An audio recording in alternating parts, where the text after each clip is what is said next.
नमस्कार मित्रांनो, आज आपण आपल्याला कोर्टमध्ये जर स्टेनोग्राफर बनायचे असेल तर त्याकरिता कोणते क्वालिफिकेशन आवश्यक असते व कशा प्रकारे तयारी करावी लागते याबाबत माहिती पाहणार आहोत. तर चला सुरू करूया. महाराष्ट्रामध्ये स्टेनोग्राफरच्या वेगवेगळ्या रँककरिता डिस्ट्रिक्ट कोर्ट व हायकोर्टमध्ये स्टेनोग्राफर पदांची भरती केली जाते. सामान्यतः डिस्ट्रिक्ट कोर्टमध्ये दर 3 ते 4 वर्षांनी मोठ्या प्रमाणात स्टेनो या पदांची भरती केली जाते. डिस्ट्रिक्ट कोर्टमध्ये लोअर ग्रेड स्टेनोग्राफर या पदासाठी मोठ्या प्रमाणात भरती करण्यात येत असते. तसेच हायकोर्टमध्ये हायर ग्रेड स्टेनोग्राफर व पर्सनल असिस्टंट या पदांची भरती केली जाते. कोर्टमध्ये जी स्टेनोग्राफरची पदे भरली जातात त्याकरिता शालेय शैक्षणिक पात्रता किती आवश्यक असते याबाबत माहिती पाहत आहोत. लोअर ग्रेड स्टेनोग्राफर या पदाकरिता कॅन्डिडेट हा 12वी पास असणे आवश्यक असते. त्यामध्ये पर्सेंटेज याबाबत अट नसते. हायर ग्रेड स्टेनोग्राफर या पदाकरिता विद्यार्थी 12वी पास किंवा ग्रॅज्युएशन डिग्री पास असणे गरजेचे असते. यामध्ये सुद्धा पर्सेंटेजची अट नसते. तसेच तिसऱ्या पदाकरिता म्हणजे पर्सनल असिस्टंट या पदाकरिता कॅन्डिडेट हा ग्रॅज्युएशन डिग्री कंप्लीटेड असणे गरजेचे असते. तसेच LLB सुद्धा पास असणे गरजेचे असते. यापूर्वी आपण स्टेनोग्राफर या पदांकरिता शालेय शैक्षणिक पात्रता कोणती लागते याबाबत माहिती पाहिलेली आहे. आता आपण स्टेनोग्राफर या पदांकरिता व्यावसायिक शिक्षण पात्रता किती आवश्यक असते याबाबत माहिती पाहत आहोत. लोअर ग्रेड स्टेनोग्राफर या पदाकरिता मराठी टायपिंग 30 WPM व इंग्रजी टायपिंग 40 WPM पास असणे गरजेचे असते. तसेच मराठी शॉर्टहँड 80 WPM व इंग्रजी शॉर्टहँड 100 WPM पास असणे गरजेचे असते. यामध्ये ग्रेड किंवा पर्सेंटेज याची अट नसते.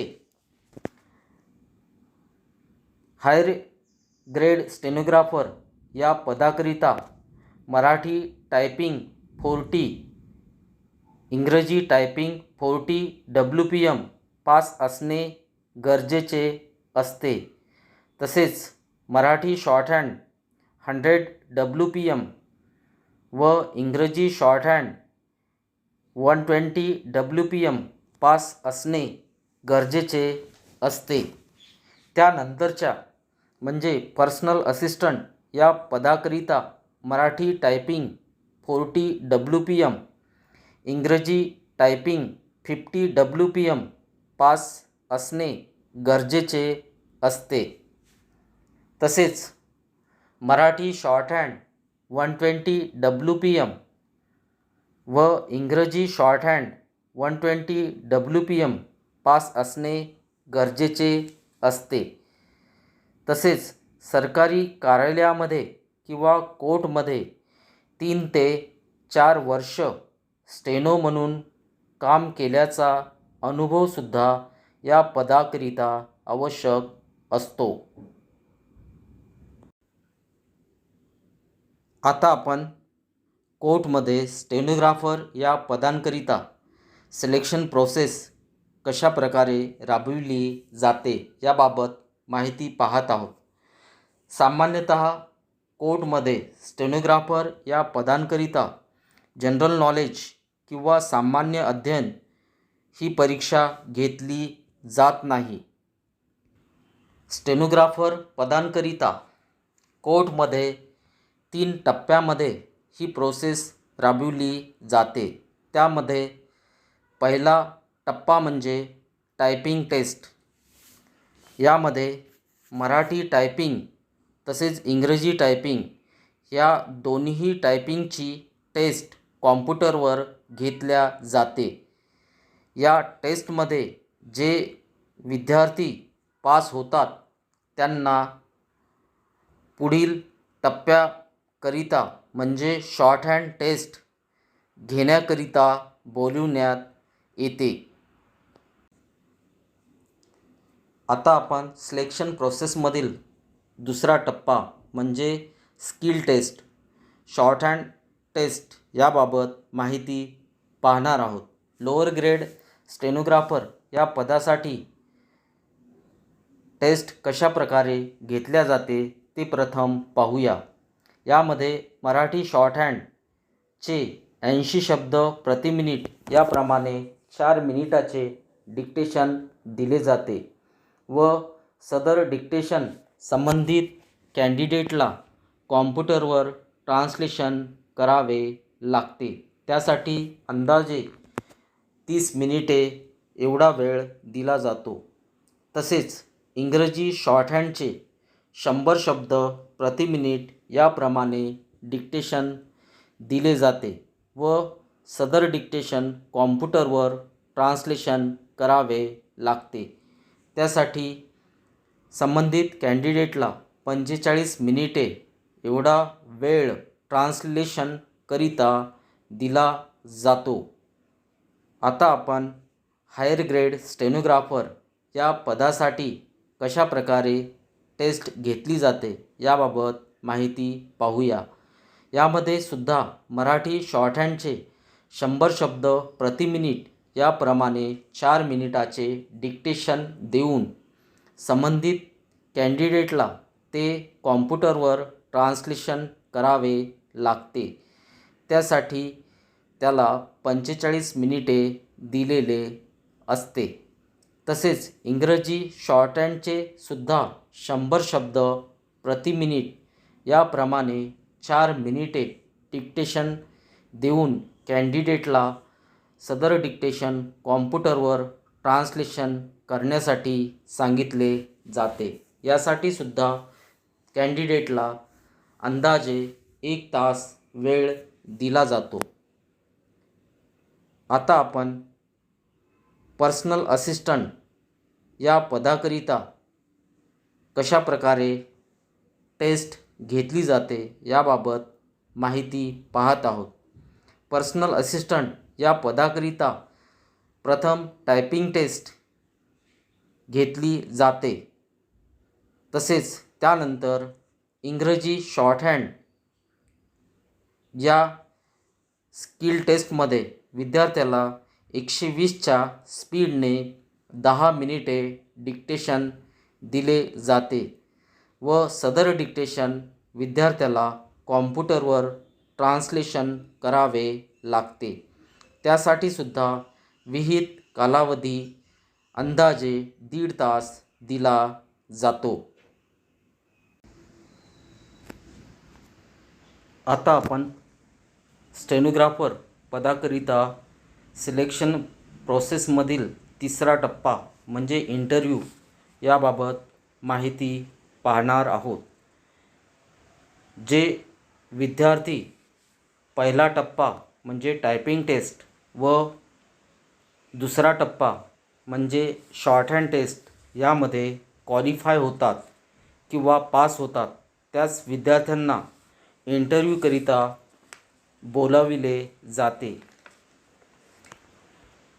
लोअर ग्रेड स्टेनोग्राफर व हायर ग्रेड स्टेनोग्राफर या दोन्ही पदांकरिता सामान्यतः एक समान विषयावर प्रश्न विचारले जातात. जसे मराठी व इंग्रजी भाषा विषयक व त्या संबंधातील व्याकरण यावर आधारित प्रश्न इंटरव्ह्यूमध्ये विचारले जातात. तसेच इंग्रजी शब्दांचे स्पेलिंग व त्यांचे अर्थ यावर विशेष करून मोठ्या प्रमाणात प्रश्न विचारले जातात. तसेच कॉम्प्युटर विषयक ज्ञानावर आधारित सुद्धा प्रश्न विचारले जातात.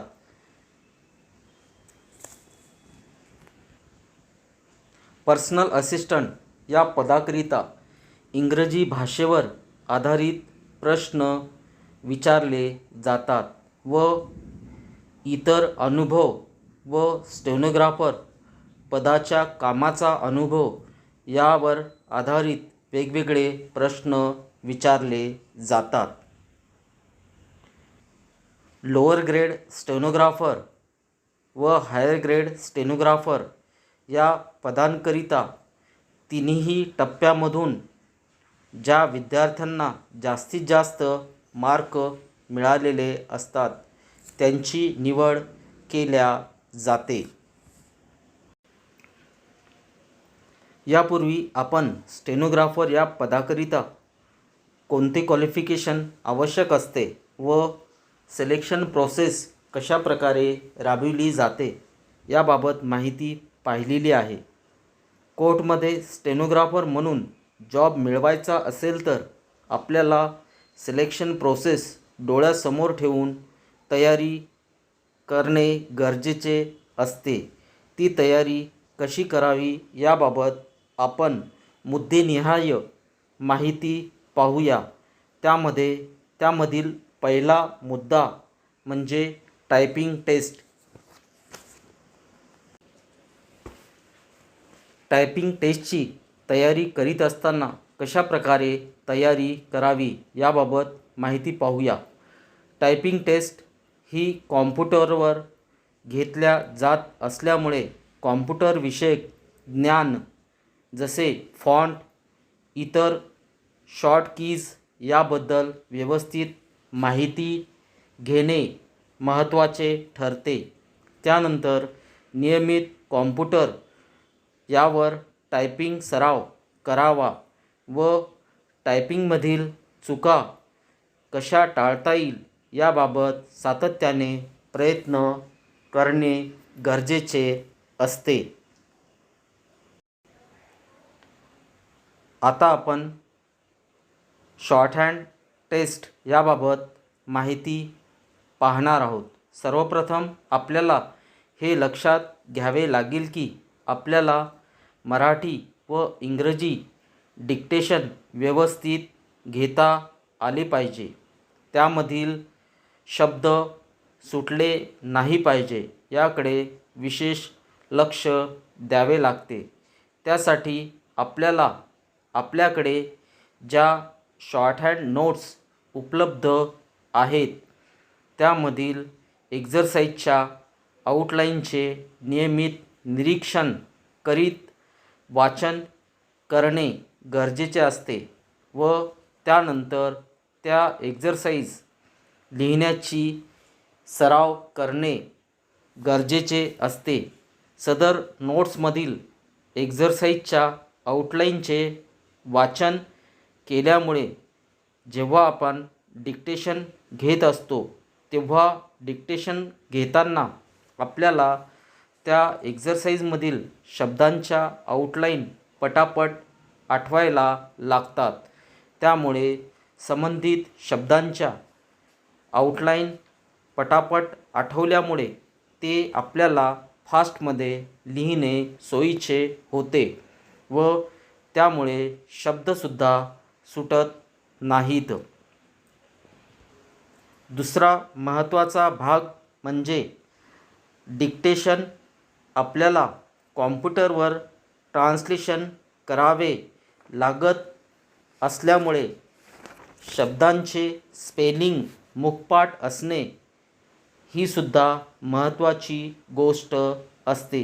त्यामुळे शॉर्टहँडच्या ज्या नोट्स आपल्याकडे उपलब्ध असतात त्यामधील इंग्लिश उतार्याचे, पॅसेजचे तसेच इंग्रजी न्यूजपेपर याचेसुद्धा नियमित 5 ते 10 मिनिटाकरिता स्पेलिंग लक्षात घेत अवांतर वाचन करणे हे सुद्धा गरजेचे असते.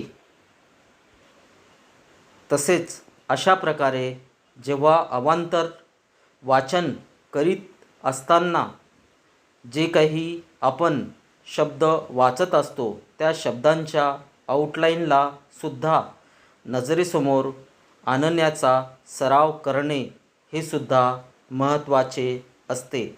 यामधून आपल्याला तिहेरी फायदा होत असतो.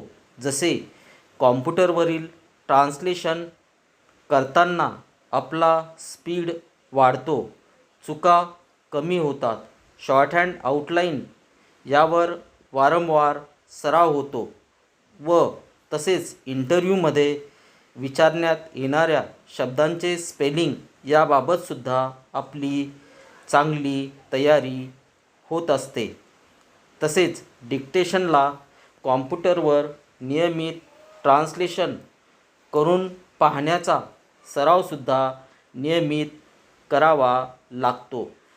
हा सराव करत असताना ट्रान्सलेशन झाल्यानंतर ते ट्रान्सलेशन चेक करणे व त्यामध्ये आपल्या किती चुका झालेल्या आहेत, कोणत्या प्रकारच्या चुका झालेल्या आहेत हे लक्षात घेऊन पुढच्या वेळेस त्या चुका कशा कमी करता येतील याबाबत विचार करून पुढील तयारी करावी लागत असते. कोर्टमध्ये घेण्यात येणाऱ्या स्किल टेस्टमध्ये कोणत्या विषयावर डिक्टेशन दिल्या जाते याबद्दल बऱ्याच विद्यार्थ्यांचे गैरसमज आहेत की कोर्टमधील स्किल टेस्टमध्ये लीगल या विषयावर डिक्टेशन दिल्या जाते, परंतु हा समज चुकीचा आहे. कोर्टमध्ये 95% जनरल या विषयावर डिक्टेशन देण्याचे चान्स असतात. केवळ 5% लीगल डिक्टेशन देण्याचे चान्स असतात. त्यामुळे विद्यार्थ्यांनी लीगल डिक्टेशनवर जास्त भर न देता जनरल विषयावर आधारित डिक्टेशन याबाबत तयारी करणे गरजेचे असते. कोर्टमध्ये स्टेनोग्राफर या पदाकरिता जे इंटरव्ह्यू घेतले जातात त्या इंटरव्ह्यूमध्ये कोणत्या स्वरूपातील प्रश्न विचारले जातात या बाबतीत आपण माहिती घेणार आहोत. इंटरव्ह्यू घेत असताना सामान्यतः असे पाहण्यात आले आहे की इंटरव्ह्यूमध्ये भाषेविषयक ज्ञानावर आधारित मोठ्या प्रमाणात प्रश्न विचारले जातात. मराठी भाषा, इंग्रजी भाषा व या भाषेचे व्याकरण यावर आधारित कोणत्याही स्वरूपातील प्रश्न विचारला जाऊ शकतो. ते प्रश्न कशा स्वरूपाचे असतात या बाबतीत 3 उदाहरणे आपण या ठिकाणी पाहूया. पहिले उदाहरण, असा कोणता शब्द आहे ज्यामध्ये केवळ व्हावेल्स येतो? या प्रश्नाचे उत्तर म्हणजे आय. आय हा शब्द असा आहे ज्यामध्ये केवळ व्हावेल्स आहे. दुसरे उदाहरण पाहूया. असा कोणता शब्द आहे ज्यामध्ये केवळ कॉन्सनंट येतात? या प्रश्नाचे उत्तर म्हणजे बाय. बाय या शब्दामध्ये बी आणि वाय हे दोन्हीही कॉन्सनंट आहेत. तिसरा मराठीमधील प्रश्न, याचे उदाहरण पाहूया. असा कोणता मराठी शब्द आहे ज्यामध्ये एकच व्यंजन पुन्हा पुन्हा येते असा शब्द सांगा. या प्रश्नाचे उत्तर म्हणजे तंतोतंत. या शब्दामध्ये त हे व्यंजन पुन्हा पुन्हा आलेले आहे. या 3 उदाहरणावरून आपल्या लक्षात आले असेल की कशा प्रकारे आपल्याला तयारी करणे गरजेचे असते. तसेच इंग्रजी विषयावर आधारित वेगवेगळ्या शब्दांचे स्पेलिंग व त्यांचे अर्थ यावर सुद्धा मोठ्या प्रमाणात प्रश्न विचारले जातात. त्यामध्ये जनरल शब्द व लीगल शब्द या दोन्ही प्रकारातल्या शब्दांचा समावेश असू शकतो. या बाबतीतील काही उदाहरणे आपण येथे पाहूया. जसे gazette, prima facie, suo moto, caveat, pneumonia, diarrhoea, psychology, philosophy, suit, plaintiff, appellant, colonel या प्रकारातले डिफरंट स्पेलिंग असणारे शब्द इंटरव्ह्यूमध्ये विचारले जातात. त्यामुळे विद्यार्थ्यांनी अशा प्रकारातले शब्द शोधून अशा शब्दांची 100 ते 200 शब्दांची यादी करून त्यांचा अभ्यास करणे गरजेचे असते, जेणेकरून इंटरव्ह्यूमध्ये त्यांना अशा शब्दांचे स्पेलिंग सांगण्यासाठी अडचण निर्माण होणार नाही. तसेच कॉम्प्युटर या ज्ञानावर आधारित प्रश्नसुद्धा यामध्ये विचारले जातात. त्यामुळे कॉम्प्युटर बाबतीत विद्यार्थ्यांनी सखोल माहिती घेऊन अभ्यास करणे गरजेचे असते. उदाहरणार्थ इंटरनेट व आधुनिक तंत्रज्ञान जे कॉम्प्युटर बाबतीत नवीन आहे त्या बाबतीत, तसेच शॉर्ट कीज या बाबतीतसुद्धा माहिती घेणे व त्या प्रकारे तयारी करणे गरजेचे असते. अशा प्रकारे तयारी करावी लागते. जे विद्यार्थी सिलेक्शन प्रोसेसमधील तिन्ही टप्प्यामध्ये सर्वात जास्त मार्क मिळवतात त्या विद्यार्थ्यांची निवड केल्या जाते. स्टेनोग्राफरच्या वेगवेगळ्या रँकच्या पदांकरिता कोर्टमध्ये किती सॅलरी मिळते याबाबत थोडक्यात पाहत आहोत. शासनाच्या सर्व नियम व भत्ते मिळून लोअर ग्रेड स्टेनोग्राफर या पदाकरिता पहिल्या महिन्याचा पगार 50,000 रुपये मिळतो. हायर ग्रेड स्टेनोग्राफर या पदाकरिता पहिल्या महिन्याचा पगार हा 60,000 रुपये मिळतो. पर्सनल असिस्टंट या पदाकरिता पहिल्या महिन्याचा पगार हा 75,000 इतका मिळतो. आपल्याला ही माहिती उपयुक्त वाटल्यास व अशा प्रकारची वेगवेगळी आणखी माहिती मिळण्यासाठी या चॅनलला आपण सबस्क्राईब करा, लाईक करा, शेअर करा. व्हिडिओ बघितल्याबद्दल धन्यवाद.